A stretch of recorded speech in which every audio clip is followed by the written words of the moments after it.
মাননীয় প্রধানমন্ত্রী হচ্ছেন আমার দুলাভাই, আর দুলাভাইয়ের কাছে তো শালীদের অনেকটা দাবি থাকে। আমার দুলাভাইয়ের শালী হিসাবে নিজেকে গর্বিত মনে করছি।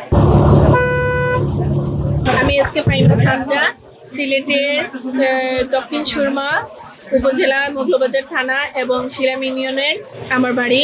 আর শুধু আমার বাড়ি না, মাননীয় প্রধানমন্ত্রী তারেক রহমান উনি সিলেট জেলার দুলাভাই না, বিভাগের দুলাভাই না, উনি আমাদের শিলাম ইউনিয়নের দুলাভাই, আর একই ইউনিয়নে আমার বাড়ি।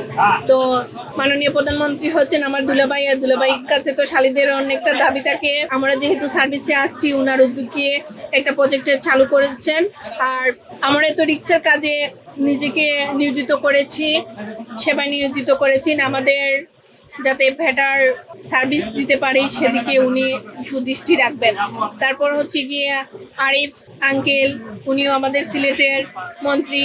তারপর মুক্তাদির ভাই, উনিও আমাদের সিলেটের মন্ত্রী। সবাই যাতে বাংলাদেশের সর্বপ্রথম মহিলা বাস সার্ভিসের ইতিহাস রচনা হয়েছে।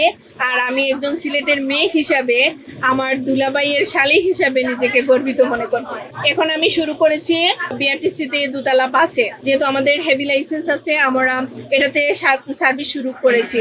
তা আমি আশা করব মেট্রো রেলের মতো জায়গাতে যাতে আমরা সেবা দিতে পারি, আমাদেরকে মন্ত্রণালয়ে যাতে আমাদেরকে সুযোগ করে দেওয়া হয়, মন্ত্রণালয়ে লোকদের আমরা সেবা দিতে পারি, ওইরকম আমাদের দুলাভাই এবং আপুর কাছে আমাদের দাবি রইল।